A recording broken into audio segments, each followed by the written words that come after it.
beyond good, beyond evil, beyond your wildest imagination.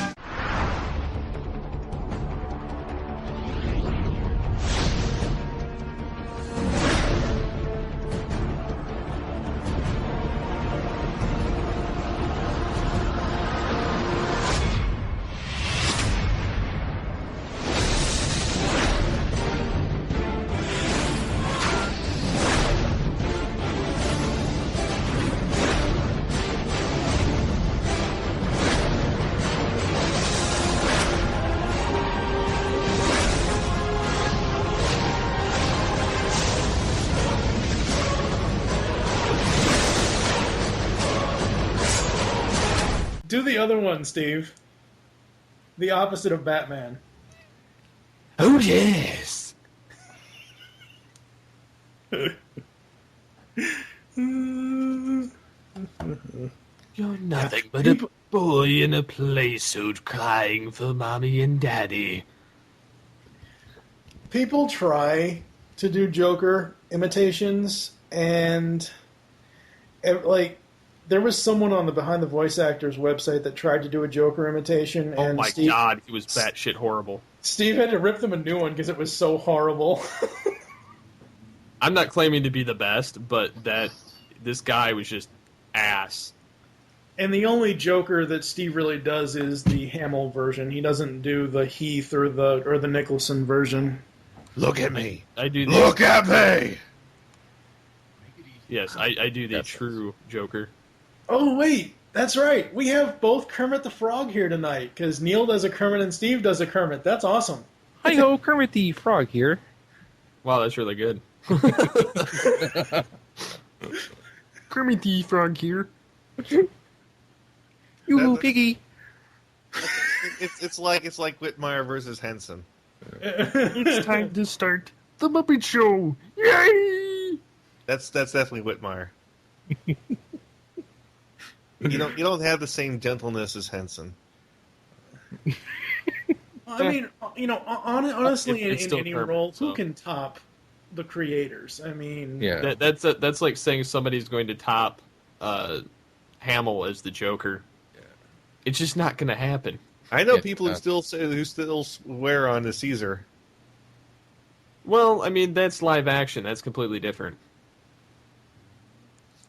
I could go back and forth with live action, but the fact remains that there's only one that's still with us on the live action, and there have been many on the Neil, we forgot to mention the Sega CD Batman video game, Adventures of Batman and Robin video game, because it has some segments of animation that was never in any episodes. Oh, well. Wait, where were we supposed to mention this?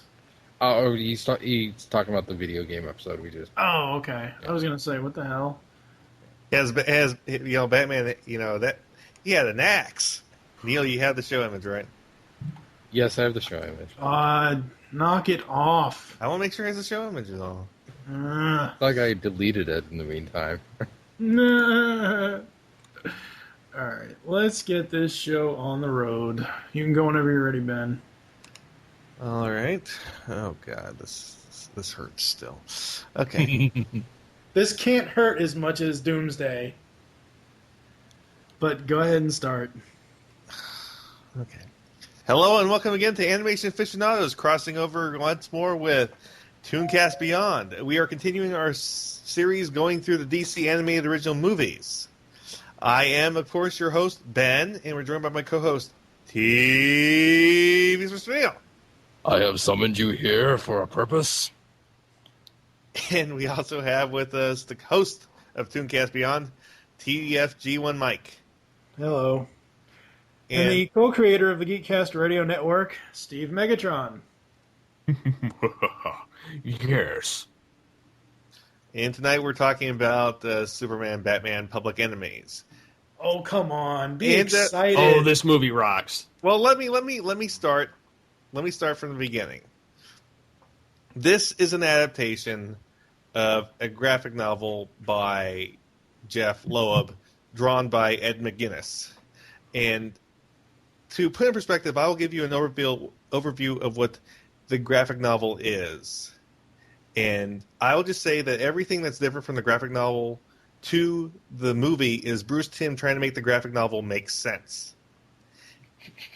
That's all the adaptation is Bruce Timm saying, okay, this doesn't make sense. I have to write like in the margins, so this is why this happened. So basically what you're saying is, as much as we love Bruce Timm, he loves to polish turds. Yes, this movie is literally Bruce Timm polishing the turd that is Superman, Batman, Public Enemies. And to understand my distaste for the Superman, Batman, Public Enemies graphic novel is to understand that I think Superman, Batman as a series, as a comic series, is dumbing down of icons, because the original title that trade paperbacks and graphic novels were given when Superman and Batman teamed up in the 90s and the 80s and the 70s was World's Finest. Yep. And then afterwards it became a descriptive title. Oh, it's just Superman, Batman. It's so dumbed down, stupid. And the storyline in Public Enemies is the following in the graphic novel. Right. There's a kryptonite asteroid heading towards Earth. Lex Luthor announces Superman's responsible somehow. And everyone believes him because he's the president. At what point do they send Bruce Willis up to take care of this? Oh, bad Armageddon joke. They did, but it wasn't 10 times cooler than Armageddon, I swear. I just need a space rock. Okay.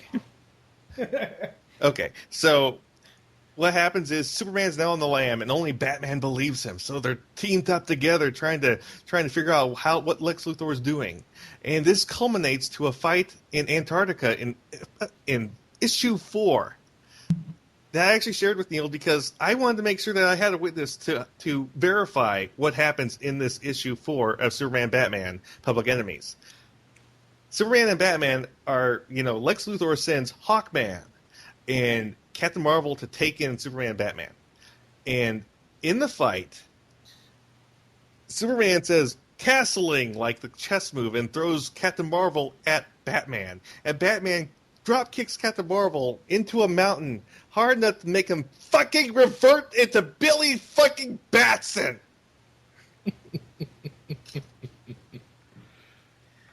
Now, yeah. The animated movie doesn't have that. No, Bruce Timm scribbled that out and wrote Batman uses a missile. The animated movie makes the graphic novel just insignificant. The animated movie for me is way better, simply because of the fact that you have Tim Daly, Kevin Conroy, Clancy Brown. You have essentially, because I don't think Wonder Woman. No, she wasn't. She was, yeah. Essentially, those three voice actors are the big three of DC animation when it comes to their respective characters.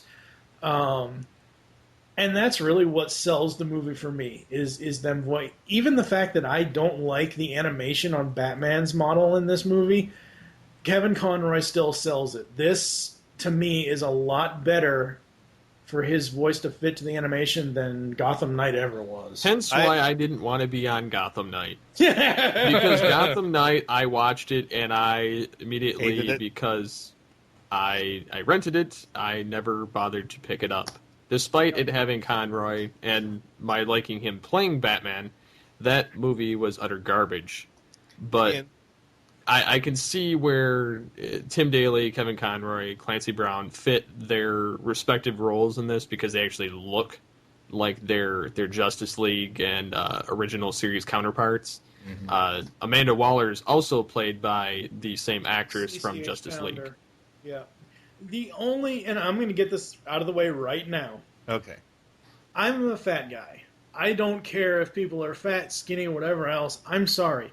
The animation style for this movie versus the comic book art versus what Amanda Waller looked like in Justice League Unlimited, that scene literally nearly made me puke. Yeah, the problem I have with this animation style is they're trying to Bruce Timmify Ed McGuinness' shitty artwork. And, okay, I'm going to get a lot of emails. I don't care. Ed McGuinness is a shitty artist. Wow. He draws everything like he's doing a parody of Akira Toriyama doing Super Saiyan 2. He's calling you out, Ed. Ed knows I don't like his work. But let me finish the brief synopsis of the comic just really quickly because I'm almost done with it. We're here to talk about the movie. I know, but to talk about the movie, we have to talk about the source material and how the source material differs. All right. And basically, what happens is Superman and Batman, disguise themselves as Hawkman and Captain Marvel to show up at the White House to sort of give Lex Luthor a scare. Lex Luthor kisses Amanda Waller and injects himself with liquid kryptonite, which only years ago almost killed him. And to put on the Silver Age green power armor suit to fight Superman once more. And then they go to the Fortress of Solitude where they team up with Toyman, where they pay Toyman to build a composite Superman robot, which is half Superman, half Batman, to destroy the asteroid. And Superman pays him with, what Toyman in the comics was a date with Power Girl. And Superman's like, no, I can't do that. How about I give you an exact robot duplicate instead? Wow. And then Toyman just goes, I'm going to wreck this thing. And then Captain Atom flies the robotic monstrosity towards the asteroid, and all through the flight there, he keeps on thinking, gee, I can't be as good as Superman Batman. I can't be as heroic as Superman Batman. I'll never be as great as them. Look at them. They're great. They're best of friends. I will never be that. All while he's flying to his doom. And then it gets destroyed, and everybody has a hearty laugh at the end, and that's how the graphic novel is. And I have to hand it to Bruce Timm. He did what I said. He made changes from the source material to make the story make fucking sense. He added the part in the beginning where Lex Luthor asks Superman to go on the mission into space, and he has, Metallo disguised as an astronaut and, shows, hastily cut footage to make it look like Superman went crazy. He had that, so all of a sudden it's a little bit more credible that all the heroes think Superman's turned bad now versus just Lex Luthor said so, which was in the graphic novel. Right, yeah. Yeah. No. And like I said, instead of Batman drop-kicking Captain Marvel into a mountain, no, he uses a missile. So that's, again, a little bit more credible. Now, when did this comic come out? Because I could swear that speaking of that giant robot, I could swear that I've seen this episode of Dexter's Laboratory. I'm checking. It was the early 2000s. It was 2003. 2003. So it wasn't Dexter's Lab referencing that. It was more like the other way around. Yeah, it's and like I said, whenever Jeff Loeb writes Superman, he writes Superman as super duper creepy because he builds sex dolls and gives them to teenagers. That's just not right. Yeah. But anyway. And like I said, I'm giving Bruce Timm credit. I'm giving Bruce Timm credit that somebody up ahead probably told him, okay, we have to adapt Superman, Batman, Public Enemies into a movie. But the thing that strikes me so much is every single change in the adaptation is him trying to make the story make sense. And yet, Batman still gets thrown around and crushed and knocked into walls and doesn't ever sustain any sort of injury.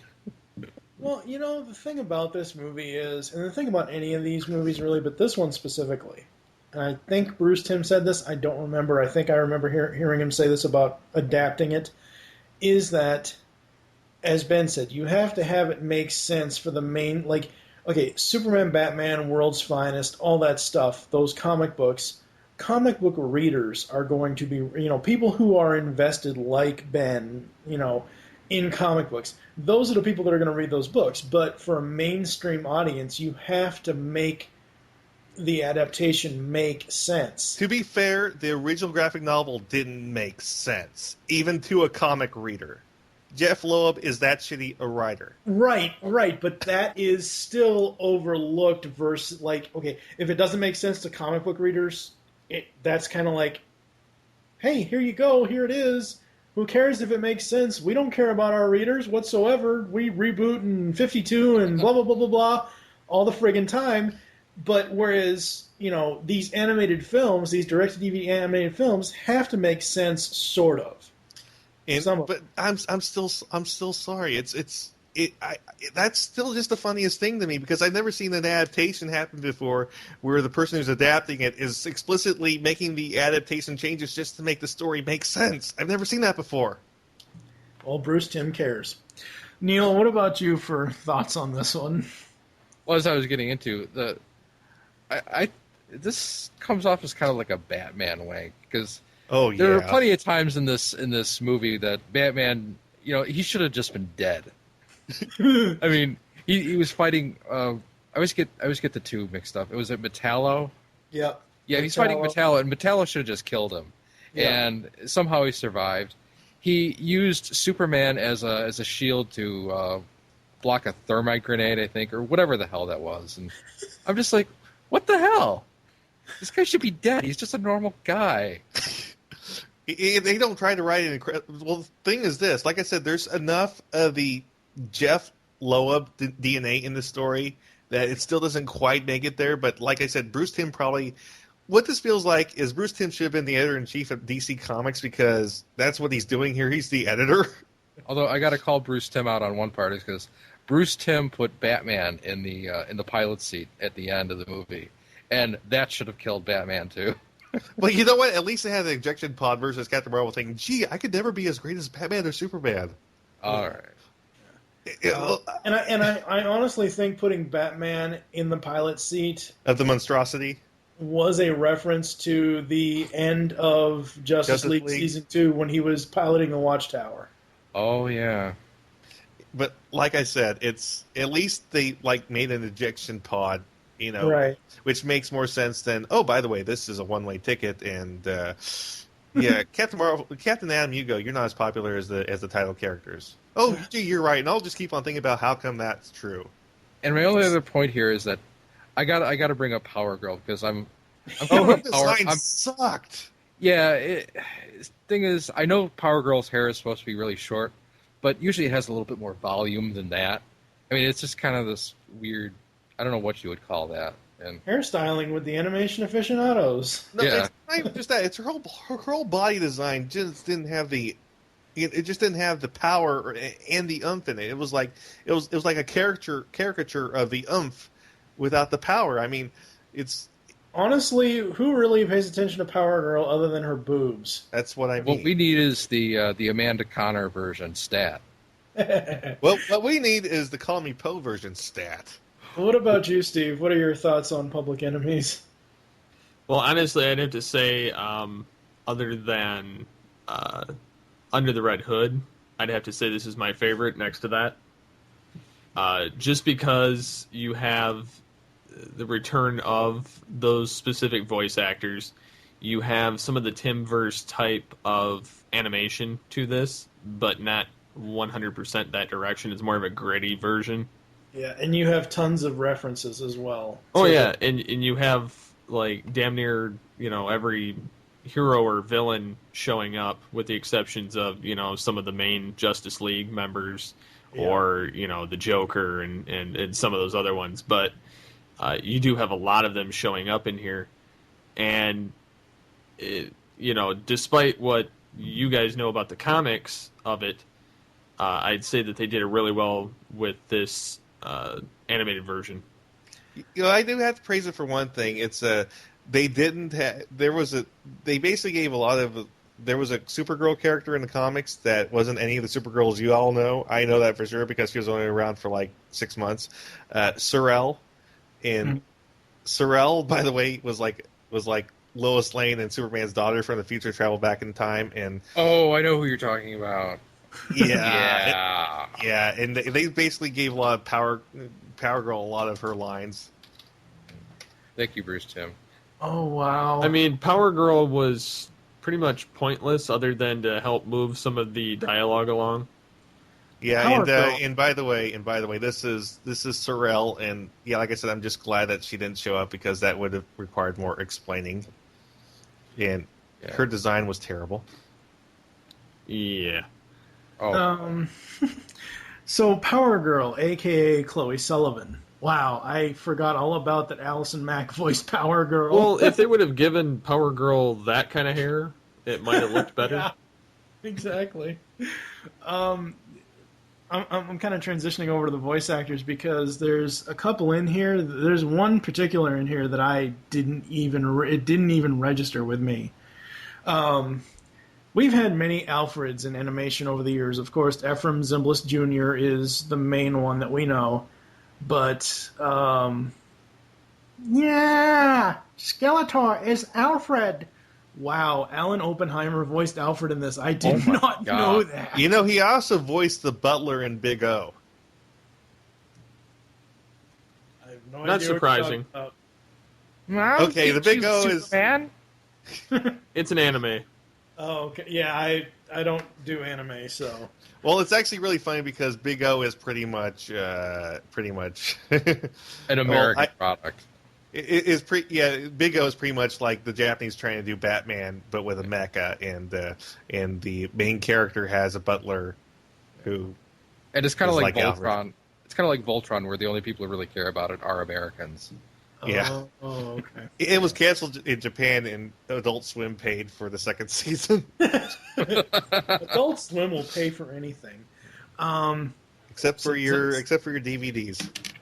Well, Adult Swim will pay for anything, seeing as how they show a bunch of Family Guy reruns. Anyway, the other one that kind of really threw me, and I had to actually click on the link and look it up because they list Michael Goff as Hawkman and Captain Cold, but it is not the Michael Goff that played Alfred in Batman 89 and Returns and all that stuff. It's a different person.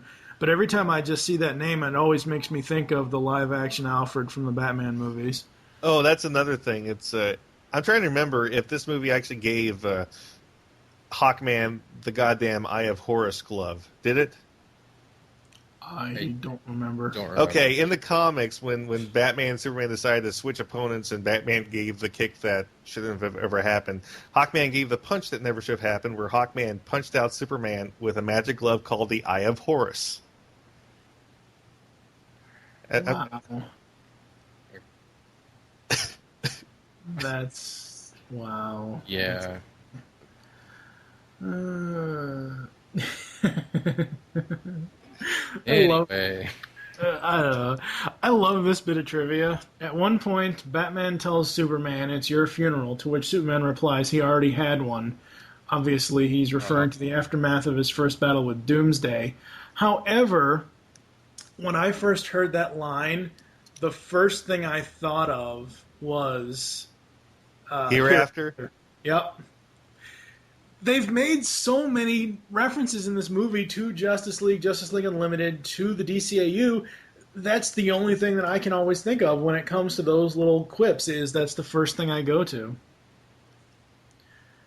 And of course, the box office for this, 8 million, around 8 million, and it was 535,656 units sold.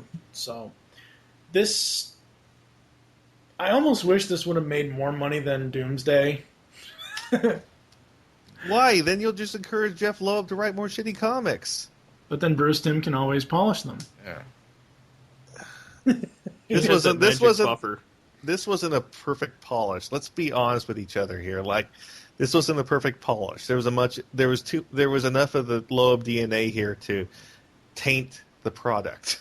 So, I'm not as invested. Well, actually, I'm not invested in the comics at all. So, my perspective on this movie is not exactly what Ben's is. I'm not saying that I really love this movie, but if I take it as a campy approach, I can appreciate it. And then all my comments about how Batman should have died will just kind of go away. Right. I mean, Toyman was okay. Well, he kept on mentioning Power Girl's boobs, badly drawn boobs at those. I'm sorry that her design was not good in this. It could have been better, but Steve, any other thoughts? Well, I wouldn't say that it's 100% perfect, but it's quite possibly one of the best out of all the animated ones, next to the Under the Red Hood and the Justice League Crisis of Two Earths. Yeah.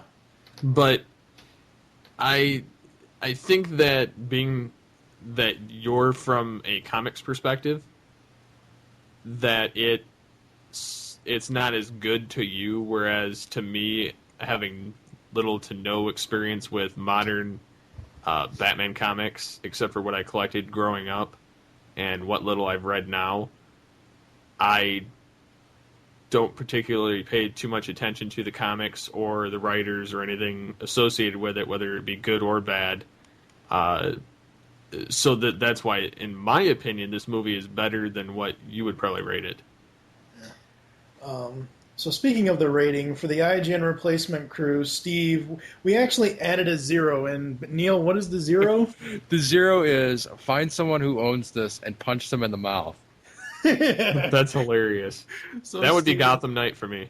Yeah, exactly. That's what we rated Gotham. That's what we rated it on. Steve, 0 to 4, what do you give this? I give it a 4. Neil? You know, what was 3 again? 3 is Netflix, but it's not actually on Netflix Instant. You can get it through DVD on Netflix, but it's not on the actual instant streaming anymore, which sucks. You know what? I'll give it a 2. I mean, I can't quite recommend spending money on it, but you know, it's worth seeing. $10. You can't throw away $10. Well, in this economy, who can? I've seen worse shit go for $10. true. Yeah. Ben, what about you? I'll give it a 2 because I think it's worth seeing. Just because, like I said, if you've read the graphic novel, I have to commend Bruce Timm for going out of his way to actually not do the graphic novel straight up and actually try to fix it. I have to give him credit for that, because he could have gone straight up and just did a direct adaptation, but no, he cared enough to try to make the story make logical sense. So I had to give him credit to say, yes, you have to watch it. I would never spend money on it. And as far as the home media, it was released on standard DVD and single and double disc editions, along with high-definition Blu-ray release on September 29th, 2009. Special features for the double disc edition include an inside look of Wonder Woman, Batman Gotham Knight, Justice League The New Frontier, and Green Lantern First Flight, DC Comics 2009 crossover event Blackest Night, 2 production featurettes, a sneak peek of Justice League Crisis on Two Earths, trailers for Green Lantern First Flight, Fringe, for some strange reason, I don't know why there's a Fringe trailer, on a superhero DVD, and Batman Arkham Asylum digital copy download. 2 episodes of Superman the Animated Series picked by Bruce Timm. The Blu-ray edition has all the features of the double disc standard definition release, including 3 additional Justice League episodes selected by Timm. So with that, I think we're going to take a break here on ToonCast Beyond. You're going to hear some ads, hopefully none with really, really horrible music, stuff that we've already vetoed for ads. ToonCast will be back after these messages. The Webcast Beacon Network has been covering and promoting creativity and the creative process since 2007, starting with the Webcomic Beacon, a topical webcomics podcast with a jovial bunch of misfits like your local morning radio show. Also, the Webcomic Beacon newscast, recaps, reviews, and discussions of community and industry news relative to comic creators, especially of digital distribution. Also, the Tropecast, the ever-tangential discussion of literary and visual memes. And finally, Web Fiction World. Before webcomics, there was independent and self-published web-release written fiction and literature. Find this all at webcastbeacon.com. Be sure to grab a master RSS feed or master iTunes feed and not miss a thing. Like animation? Come listen to Animation Aficionados. And if you disagree with us, you could be a guest on a future show. Available on iTunes, the Zune Market, and animationaficionados.com.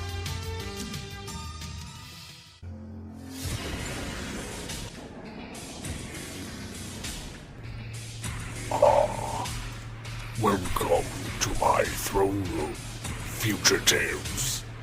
The Beast Unleashed podcast is over, not gone. You can hear more of this great podcast, discussing all the episodes of Beast Wars and Beast Machines on GeekCastRadio.com. We include voice actor and writer interviews with stellar hosting by Steve, Mike, and Michael. Head on over to iTunes or the net, or else I will send you my vehicles to extract your spark and destroy you.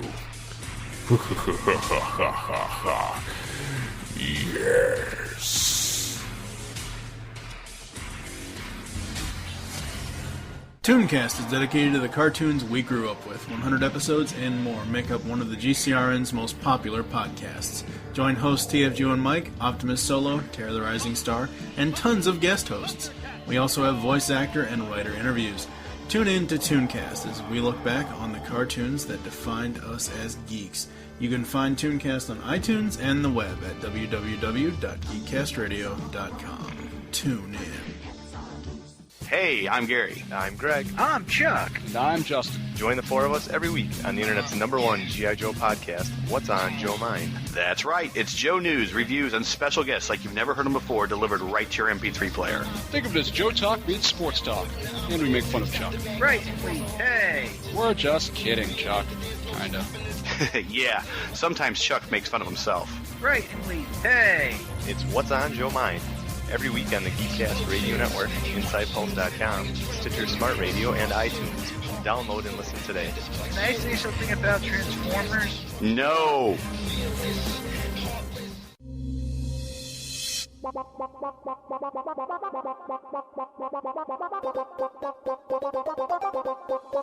You can now hear the GeekCast Radio Network while on the go with Stitcher Smart Radio. Stitcher is a free use and talk mobile app available for your smartphone. And when you download Stitcher to hear GeekCast Radio, you'll have a chance to win money. Downloading is quick and easy. Just find Stitcher in the App Store. During registration, hit the promo code box and enter GeekCast Radio, all one word, to get automatically entered to win $100. The latest episodes of the shows will be waiting for you in your favorites. You'll get access to lots of other amazing shows too. Always available to you on demand, no syncing. It's Stitcher Smart Radio. Don't forget to enter promo code GeekCast Radio when you register.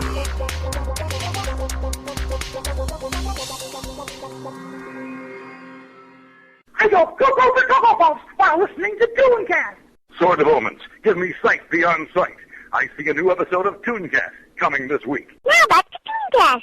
So, Neil, final thoughts on Public Enemies? Not a complete train wreck. Actually, it's okay. Like I said, I'm not invested in the comics, so I can take it for what it is without being tainted by the source material. Yes. I particularly, I'm just now, because I didn't comment on it earlier, I really love Toyman's line of, yeah, I made the robot back when I was big into superhero worship. I thought he made it back when he was big in Dexter's Lab. God. He did get on my little laboratory. Yeah. Overall, I really like this movie. This is one of my favorites out of the ones that we've done, out of the ones we've reviewed so far. This is high and above both Doomsday and Gotham Knight. What about you, Steve?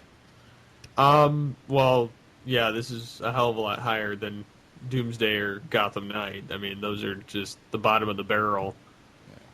That I wouldn't even show those to anybody I know. I'd have to agree. I'd have to punch him in the face and burn it. But no, I would say that this one, Public Enemies, is I'll give it that it's not the greatest, and it's got horrible source material, which I just showed them. Yes. as I've seen. But Bruce Timm did do a very good job making it into something that is at least enjoyable and watchable for the general public that haven't been scarred permanently by the source material. And Ben? I give it 2 bat drop kicks into a mountain. Thank you for joining us here on ToonCast Beyond and the Animation Aficionados crossover. There are so ways to get in contact with us to leave feedback for the show. Visit the website. What? Call the voicemail. Shut up. Join We're not even voicemail. down there yet, damn it. Visit the that. websites, geekcastradio.com and animationaficionados.com. You can comment on each of our episode posts. Leave the show's feedback in iTunes. Please do this. Follow us on Twitter. Show name there is ToonCast Beyond. A Aficionados for them. Mine is TFG on Mike. Steve, what is your Twitter? SCP-21. Become a fan on Facebook. Go to facebook.com/Geekcast Radio Network and Animation Aficionados. Call the voicemail line. Tell us the show you're leaving the message for and your name. 502-526-5821. Shut up, Steve. Join it. Shut up, Steve. We hope you enjoyed this episode of ToonCast Beyond and Animation Aficionados. Wish you'll join us next time when we will be continuing the DC Universe animated movie spotlight with Justice League Crisis on Two Earths. For now, I am TFG1 Mike with... Steve Megatron Phillips. TV's Mr. Neil. And Ben, the host. Thank you for listening. Until next time. Goodbye. Good night. You guys forgot your lines. What the hell?